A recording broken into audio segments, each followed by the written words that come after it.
For professional advice with a personal touch, consult Fuller Landau, Chartered Accountants and Business Advisors. Click on flmontreal.com.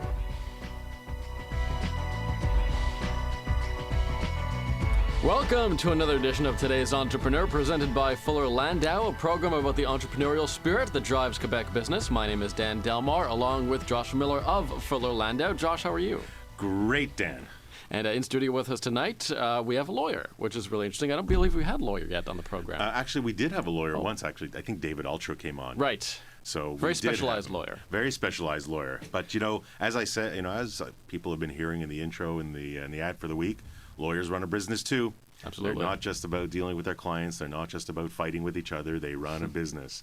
And that's what we really want to hear about tonight. So, Robert, welcome. Well, thank you for having me. Oh, and so tell us, the firm Prévost Fortin. Tell us what the firm does today. Who does it service? Where is it located? Well, Prévost Fortin is a full-service law firm that has 5 offices, one in Saint-Jérôme, one in Saint-Agathe, one in Laval, one in Boisbriand, and one in Montreal. And we serve mostly small and medium enterprise. We serve institutions. We serve individuals in particulars. So it's a firm that's now been going on for about 75 years. So where did it start? I guess you weren't there 75 years ago, but No. Can you give us a little bit where it started and also how you got into the firm? Yes, well, Saint-Jérôme, the Prévost Fortin started in Saint-Jérôme, and that is basically the headquarters of the firm. And it's a firm that's started off literally going back to 1937, and mostly by people that were from that region. It's as a result, over the years, it's developed a sort of client base from that region, started that way, and bit by bit, it basically expanded and decided to expand southward on the Highway 15. And I joined it in 1994. I actually worked in Saint-Jérôme for 5 years, and then was sent down the highway to Montreal to open our office there. Now, so this sounds like a firm that's really capitalized on a market north of the 40, kind of the Laurentians. Was that the plan from the outset? It wasn't necessarily a plan. It was probably just the way it occurred, the way it happened.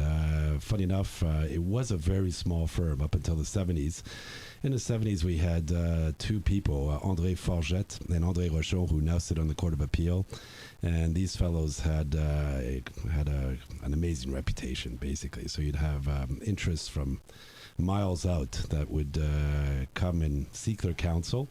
And from there, the firm really started growing. And to that was added many other partners, and we eventually grew from there on. Did you use any type of marketing strategies that a regular business would use in terms of growing your business and expanding?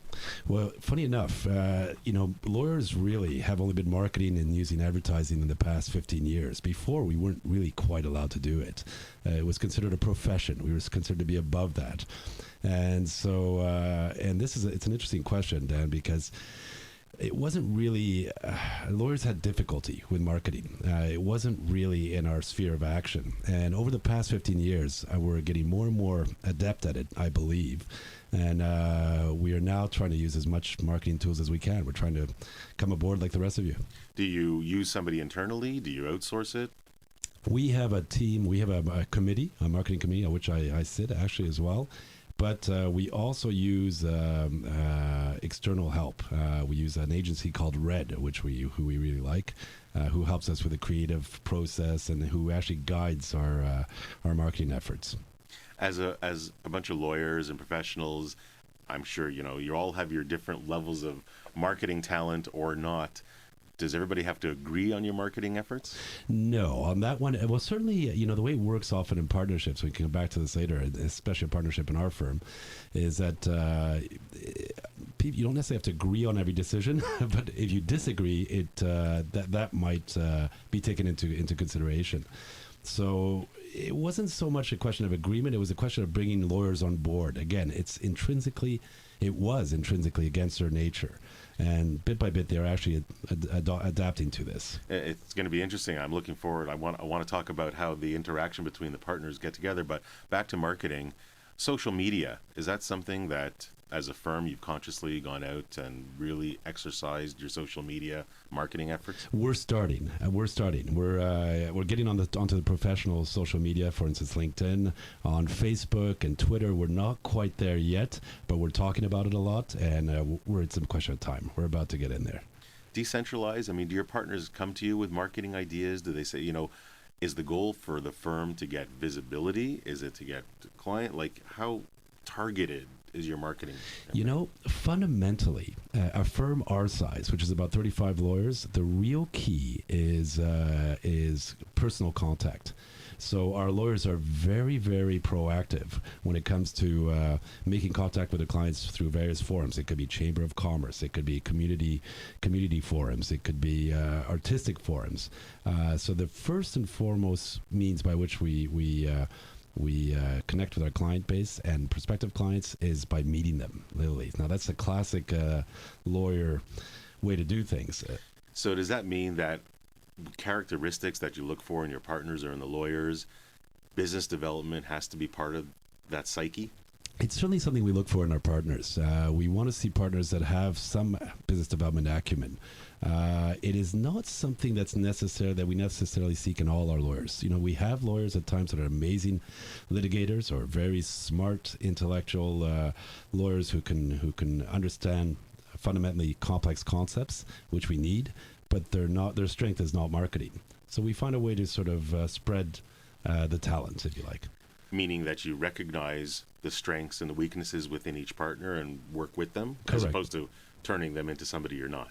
Correct. We'll encourage them, even those that don't have an aptitude for it. We want them to at least go out there and try it, and at least get as much aptitude as they can within whatever means they may have. But we understand their different talents. How much of your business is generated through word of mouth? Oh, much. To give you an example, 80% of our business comes from existing clients with new spheres. But I'd say on the remainder, if you took that as 100%, the 20% that remains, I'd say close to half. Notoriety might be another 20-30%, and maybe the rest might be marketing. Today's Entrepreneur continues in just a moment on CJ80. Our guest this evening, Robert Fagui, with Prévost Fortin Daou, and more with Robert and Josh coming up in just a second. But first, it's 7:15 on CJ80. For professional advice with a personal touch, consult Fuller Landau, Chartered Accountants and Business Advisors. Click on flmontreal.com. 7:18, welcome back to today's Entrepreneur. Inspiring stories from outstanding business people, Dan Delmar, along with Fuller Landau's Josh Miller, and our guest this evening, lawyer Robert Fagui from Prévost Fortin Daou, a full-service agency. And Josh, we're sort of reminded that lawyers are entrepreneurs too, like you were saying earlier. And law firms a bit different, right, Robert, in that you can have many different people running a business, many different partners. How many partners are you? Well, absolutely. In our firm, we're about 12 partners. And it is a different model because, for instance, if you think of a corporation, theoretically you'd have a chairman of the board and a president, and it would so the power is more centralized into certain given individuals. Obviously, many have exceptions. It could be run by a board. In a partnership, in the case of our partnership, we have 12 partners, and the partners are sovereign. So we have committees. We have an executive committee. We have marketing committees. But down the line, the end decision will belong to the partnership. And I know I've spoken to a lot of people and clients, and they say, "Oh, really? That's how can that work?" I mean, you've got 10 lawyers, so obviously they're people. I'm thinking the same thing. There's got to be a pair of boxing gloves on the table, and they just go at it.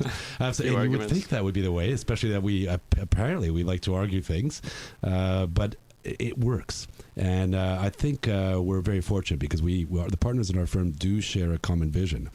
And so what you'll have, let's say you have a given decision that could be controversial or not. And it's discussed through the partnership, and through the discussion, you'll see where people's side. And generally, if you have two people that decide to vote against 10 people, they will often say, "We'll rally." So they realize that it's a sort of a majority type thing. But in my time as a partner, which has been 10 years in this firm, I've seen maybe one or two decisions where it's been close. What do you mean by rally? Well, rally is you realize that you're maybe on the wrong side of the issue, that most of your partners are agreeing to go a certain way. And if you feel that you're on the wrong side of the issue, just merely by the numbers, you will call it. And this is a word we use often. We'll say, I'm rallying. I'll rally to you guys. You'll say, well, listen, I'm not really that crazy about this way of proceeding, but I'll rally, because you realize you're only 2 or 3 against a bigger number. Meaning when you leave the room, when the partner group leaves that meeting room, you're all really towing the same line. You're really on the same page. Correct. There's a consensus. And when we say we rally, we really mean it. And obviously, for future meetings, if you happen to be, if you have, and it doesn't really happen in our firm, but if you have 1 or 2 individuals that are always in the minority, there's maybe a question of them not sharing the vision of the firm. So it's really a problem. So you must have, to get everyone on the same page, you must have some really long, exhaustive meetings. We've had some long, exhaustive meetings, maybe on numerous points. Well, often we do stop on 1 or 2 issues. And, you think about our lawyers, they argue, but they also convince. So, and there is that sort of whole process, and it works quite well, actually. How often do you meet? We meet, listen, there was a time where we met pretty well every Monday night. We meet informally very regularly, and on formal partnership meetings maybe once every 2 months, where issues are really hashed out. But informally, there's many of you that meet on a weekly basis? Yes, absolutely. We talk a lot. We discuss things. In this we will run through maybe committees. So we do have an executive committee that's overarching. And, if there's issues, for instance, marketing, we have certain issues we're not quite sure. We'll bounce ideas. What do you guys think? Do you think it's too expensive? Do you think we should go for it? And we have a partner that's in charge of our real estate holdings and what office is to open. So there's constant dialogue. It's very interesting. In a partnership, Dan, especially certainly with 12 partners around the table, firm unity is really something that's important, really something that's not always the easiest thing to wrap your head around to get everybody on the same side. So the constant presence, the constant face-to-face between the partners, that is huge. And if you want to guarantee firm vision and you want to, you have a couple of people that aren't sure, and your question earlier about how do you kind of make sure, the constant face-to-face, the making sure everybody's on the same page, the rallying, the convincing, and at the end of the day, when they walk out of the room, they're all one. They all have that same vision. That is huge. And that's something that's really a big accomplishment. That's very true. Today's Entrepreneur continues on a CJAD at 7:23. For professional advice with a personal touch, consult Fuller Landau, Chartered Accountants and Business Advisors. Click on flmontreal.com. Our guest on today's Entrepreneur is Robert Fagui from Prévost, Fortin, a lawyer. And we're talking about your business model, Robert, and how you essentially have to have all partners, all 10 of you, correct? Correct. Reach a consensus before, you leave the room. Can you give us an example, maybe not specific, but general example of a decision or an issue that was really tense and that where it wasn't so clean cut, where you had to argue a lot and hash things out for a while? Absolutely. And actually, it was 12 partners, I should say. But yeah, you know what? Ironically, Dan, we've the closest decision I've seen recently in the past 10 years is one. It was the issue was nepotism. Should we hire the children of a partner? But it wasn't tense. Funny enough, we've had certainly tense partnership assemblies or meetings.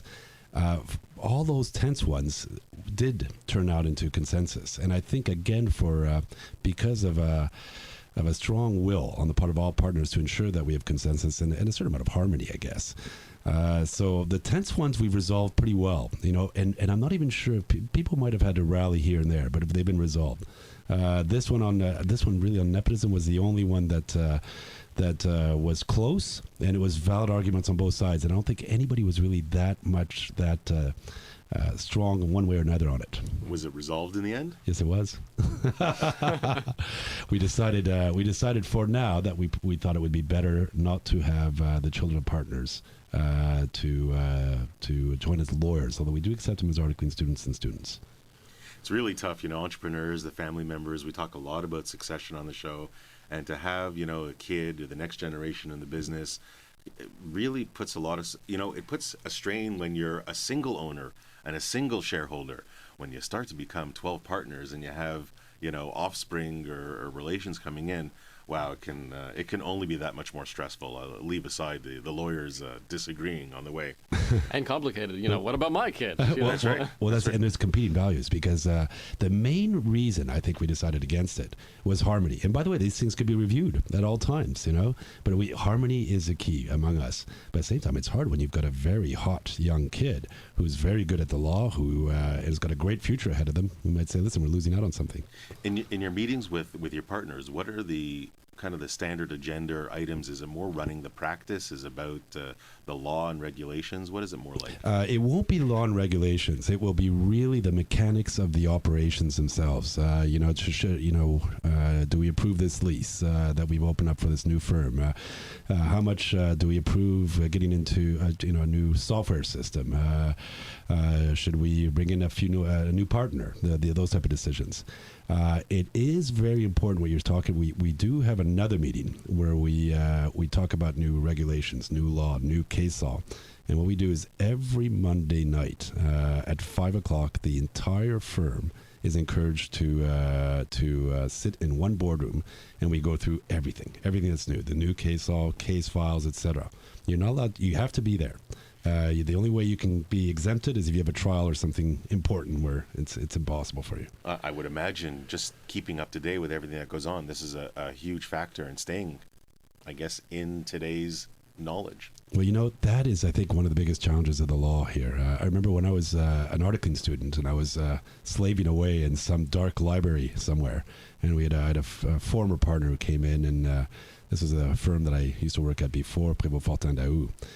And he proudly stated that in his time, they'd look at 3 books: the Civil Code, the Code of Civil Procedure, and the Companies Act. And since his time, which I think he started practicing in the 1930s and the 40s, literally, he said there's so much regulation, so many new laws.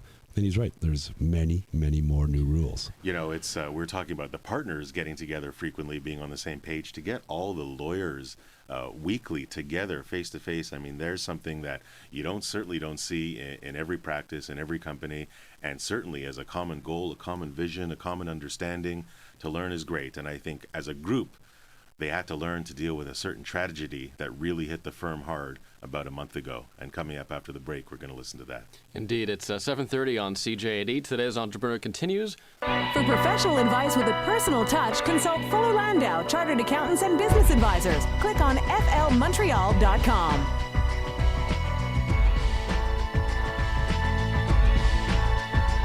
Welcome back to today's Entrepreneur, presented by Fuller Landau, a program about the entrepreneurial spirit that drives Quebec business. My name is Dan Delmar, along with Josh Miller of Fuller Landau, and our guest this evening, lawyer Robert Fagui of Prévost, Fortin, Daou.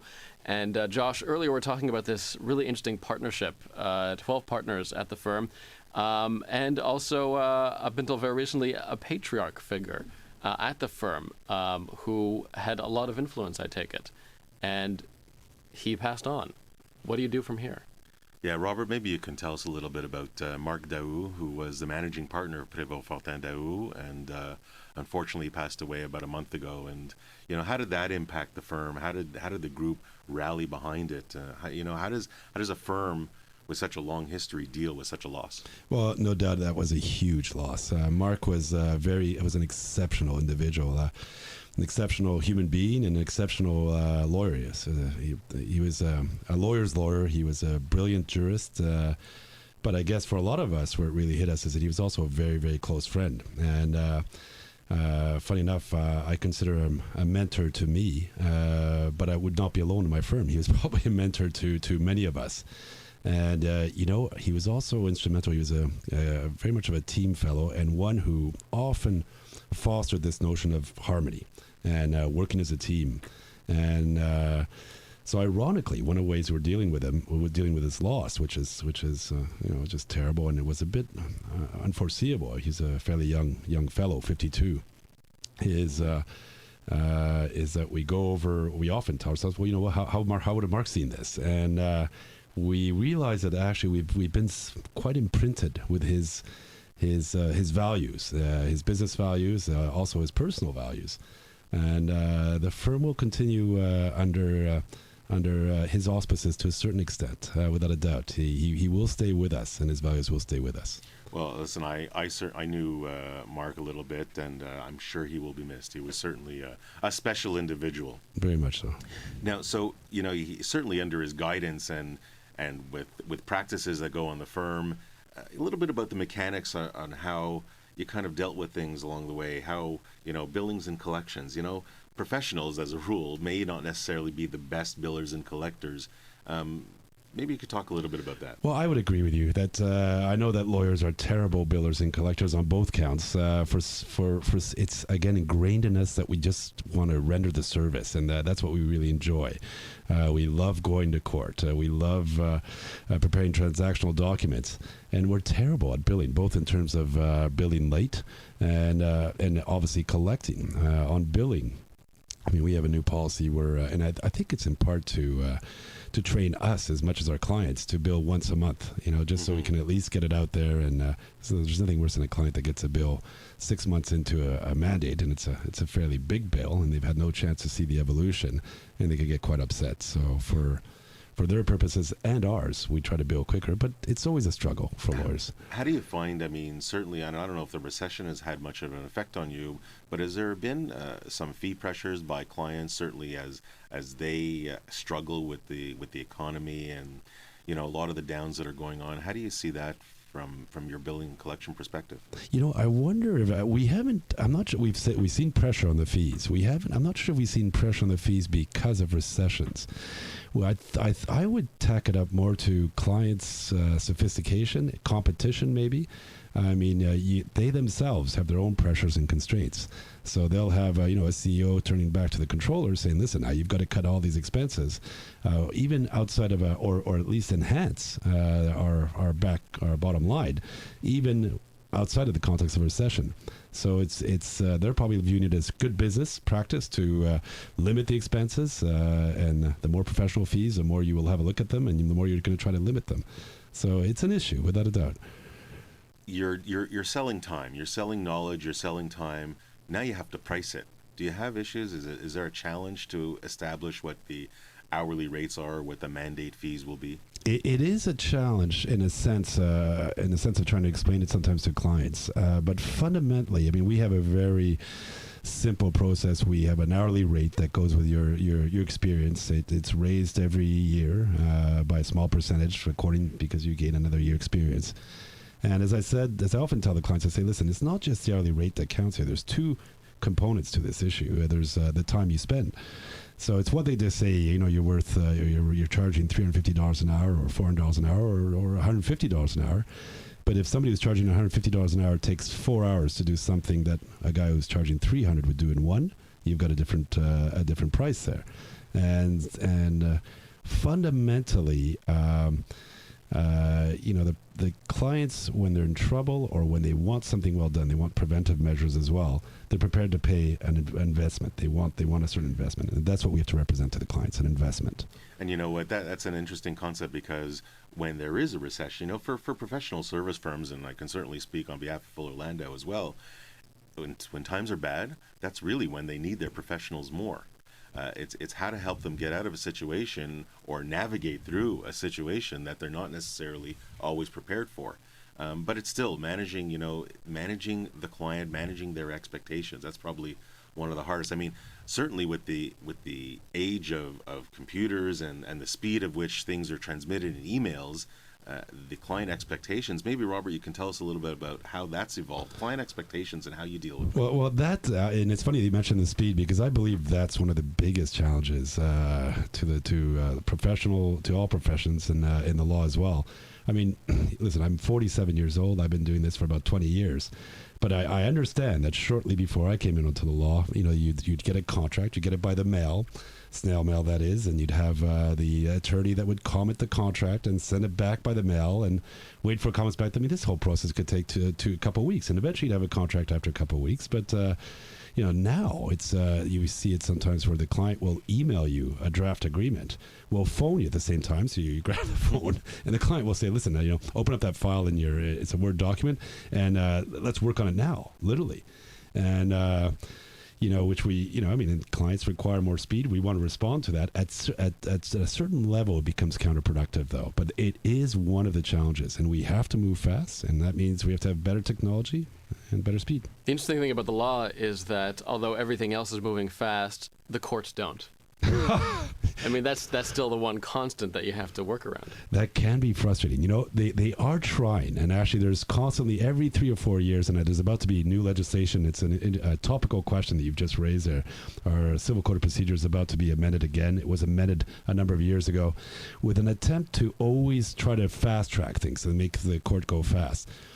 The problem is certain cases, if you get them too fast, they won't probably be represented. But there should be a way to get to court much quicker. I have to be honest with you. I think part of the problem probably lies with the attorneys, with lawyers.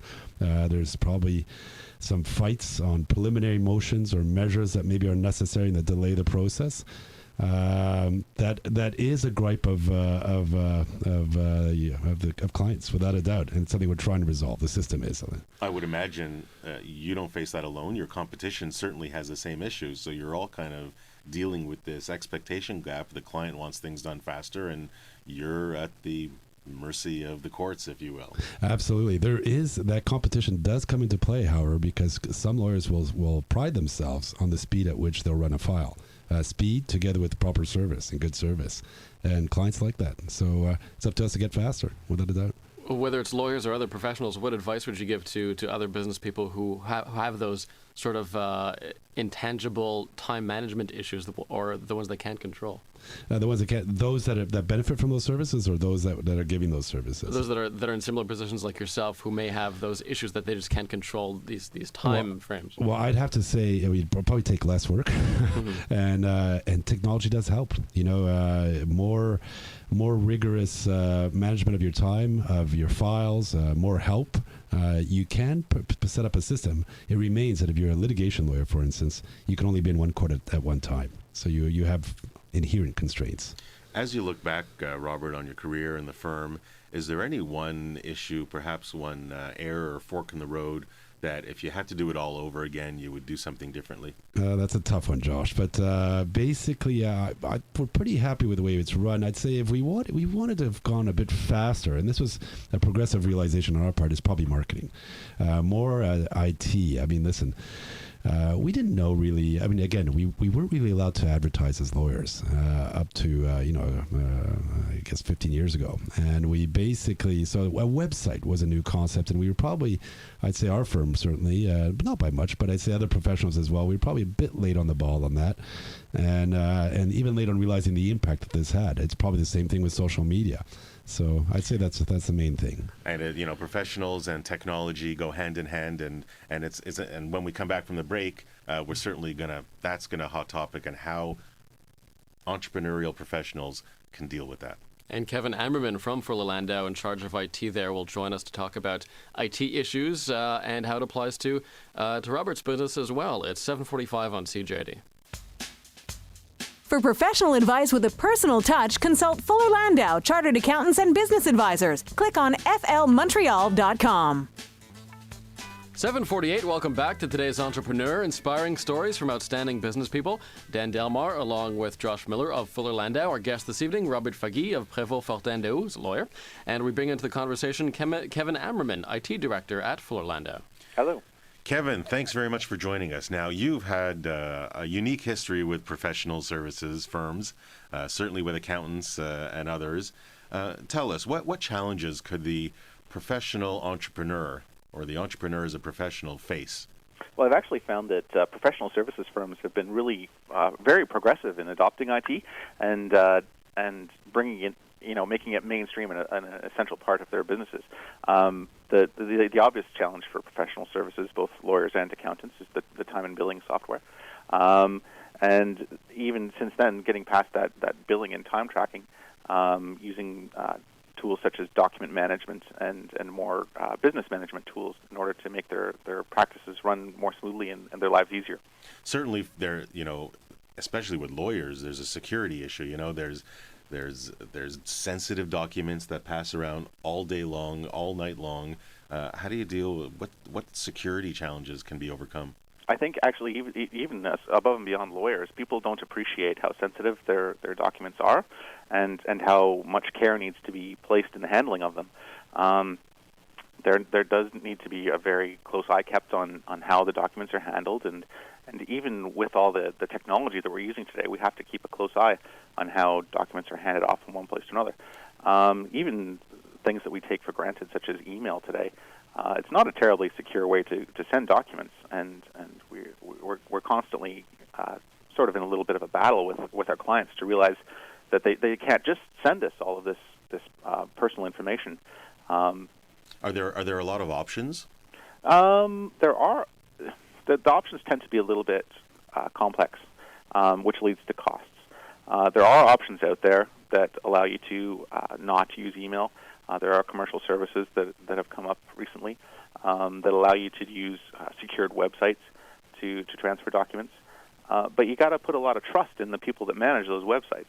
So what we're seeing is a lot of professional services firms are looking at developing their own web portals to enable communications with their clients in a way that they can control and keep a good handle over. And this, again, doesn't have to be terribly costly. They can do this in a number of different ways, but it really opens up new ways to communicate with their clients in a secure way. My question is for either Kevin or Robert. When professionals like lawyers get a website, it might be difficult sometimes to distinguish yourselves from other firms because people see it as very straightforward. You're a law firm. How do you adapt your website to make it stand out from other firms? Well, Kevin, I mean, this is kind of I've got an interesting sort of backup on this. Is one way we thought we might distinguish it is by having a sort of interactive website. For instance, you would have a client coming in, and let's say he'd have a given proceeding that was being run by that firm or by our firm. He could go verify the state of his proceedings and grab his defense. But we were very worried, Kevin, that there would be a security issue. And yeah, it's definitely a big concern, and that's especially for works in process and things like this. That's sort of a special case because it's something that's it's internal, and it's more or less internal communications, and it's an extension of your network to the client. Yeah.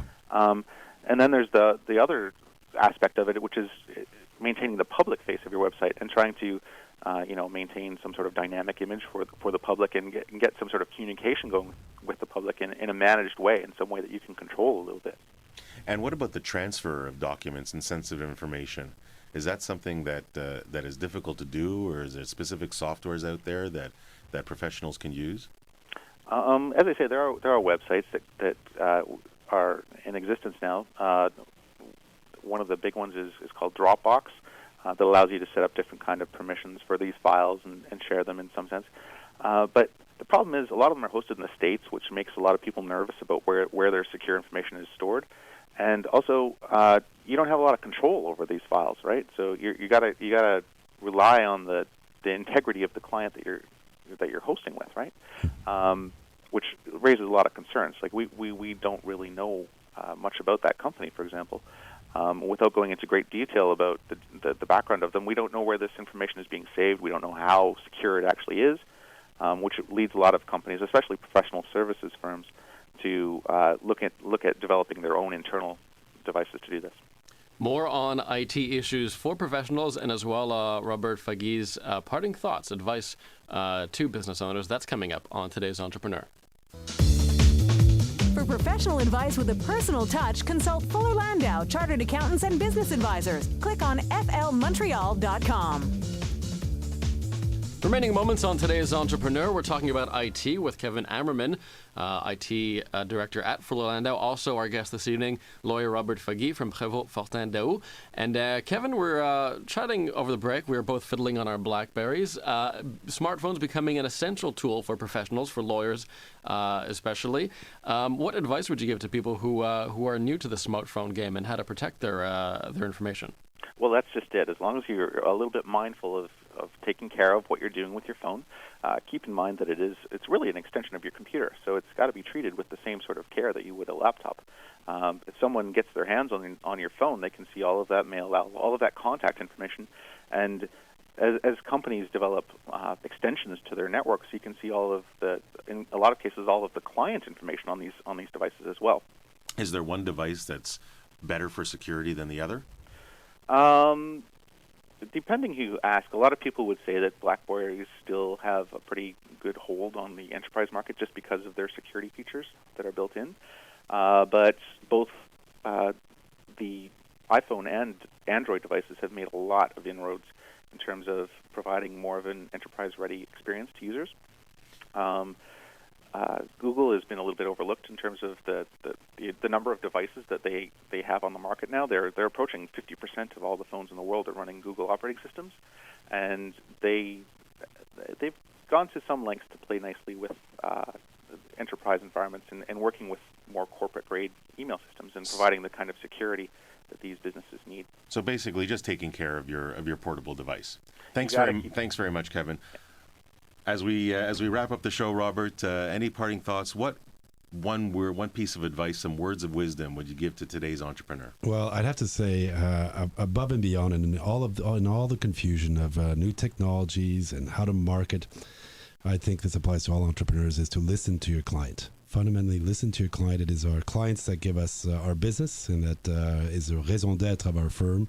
And they will lead us ourselves in so far as what the market expects out there and how we can render proper service. Thanks very much, Dan. The quick takeaway that I'll kind of elaborate on is, for me, what I got from Robert and his firm is that they spend so much time and effort and energy keeping everybody together, meeting weekly, meeting periodically, having everybody there together, not just a couple of people, but everybody. And when you're multiple owners of a business and multiple entrepreneurs, it is huge to make sure that ship goes in the right direction.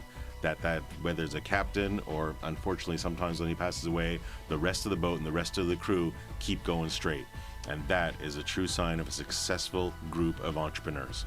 And even if you are a professional, you gotta be mindful of the fact that you are an entrepreneur as well, and doing marketing and having a website and all that. And clearly that's been one thing that Prévost Fortin has been doing well. Robert Fagui, thanks very much for joining us this evening.